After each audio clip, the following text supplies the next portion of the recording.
নমস্কার বন্ধুরা, কেমন আছো সবাই? আশা করি সবাই ভালো আছো। সবার সুস্থতা কামনা করে আজকে নতুন একটা ব্লগ শুরু করছি। আচ্ছা বন্ধুরা, তোমরা কে কে মুরগির মেটে চচ্চড়ি খেতে ভালোবাসো? আমি কিন্তু ভীষণ ভালোবাসি, তবে আমার বাড়ির প্রত্যেকে কেউ সেরম একটা ভালোবাসে না। তো যাই হোক, সেই জন্য আমি আজকে বাজার থেকে 250 পরিমাণে নিয়ে এসেছি মুরগির মেটে।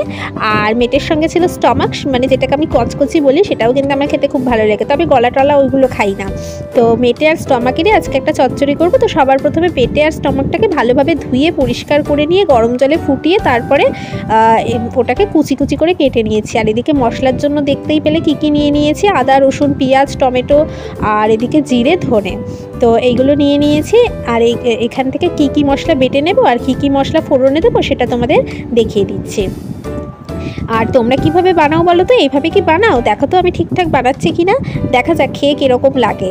অনেক সময় এরকম একটু আস্তে আস্তে গন্ধ বেরোয়, যার জন্য আমি রসুনের পরিমাণটা একটু বেশি করেই দিয়েছি। রসুন দিয়েছি, শুকনো লঙ্কা দিয়েছি, আদা আর ধনে, এইগুলোকে, আর তার সাথে টমেটো, এগুলোকে দিয়ে খুব ভালো করে বেটে নেব আগে। আর এদিকে আরেকটু টমেটো কুচি রেখেছি, যেটা ফোড়নে দেব। তো এখানে প্রথমে তেলটা দিলাম, আর তেলটা গরম হলে পেঁয়াজ কুচিগুলো দিয়ে দিচ্ছি। আমাদের এখানে মুরগির মাংস কেজি 250 টাকা, আর মুরগির মেটেরও কেজি রয়েছে 200 টাকা। আমি নিয়ে নিয়েছি 250 গ্রাম 50 টাকা দিয়ে। তো পেঁয়াজটা একটু ভাজা ভাজা হলে তার মধ্যে দিয়ে দিচ্ছি টমেটো।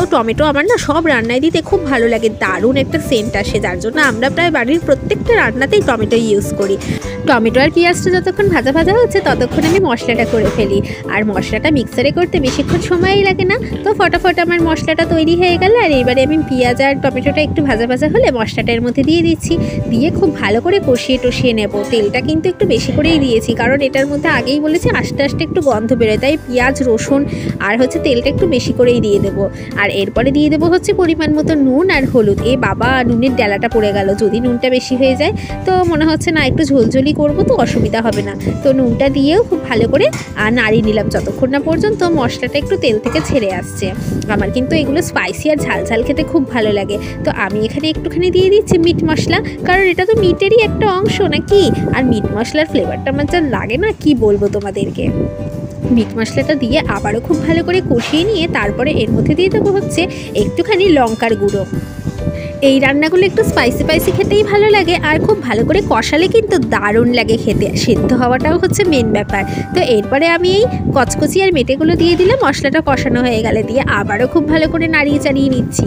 খুব ভালো করে কিন্তু মেন কথা মশলাটার সঙ্গে এটাকে মেশাতে হবে, না হলে এর ভেতরে মাল মশলা কিছুই ঢুকবে না। আর মাল মশলা যদি এর ভেতরে না ঢোকে তাহলে এটা খেতে কিন্তু একদমই ভালো স্বাদ হবে না, কারণ এগুলো নিজেদেরই একটা গন্ধ রয়েছে। সেই গন্ধটাকে বার করে তারপরে মশলার গন্ধটা দিতে অনেকটা সময় লাগবে, তাই খুব ভালো করে কষিয়ে নেবো। আর এরপরে মিক্সিটা ধুয়ে জল আমি দিয়ে দেবো, কারণ আমি একটুও মশলা কিন্তু ওয়েস্ট করতে চাই না। আর এরপরে দিয়ে দিচ্ছি একটুখানি গরম মশলা গুঁড়োটা দেওয়াতে এত সুন্দর সেন্ট হয় যে কি বলবো আর তোমাদেরকে। এখানে কিন্তু আমি কোনো তেজপাতা বা গোটা গরম মশলা ইউজ করিনি, খুব সিম্পলভাবে রান্নাটা করেছি।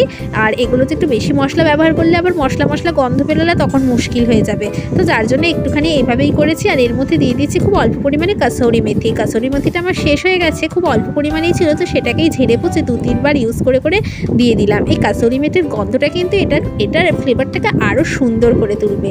তো আমার তো রান্নাটা এবার কমপ্লিট হতে চলেছে। এবার এর মধ্যে পরিমাণ মতো জল দিয়ে দিচ্ছি।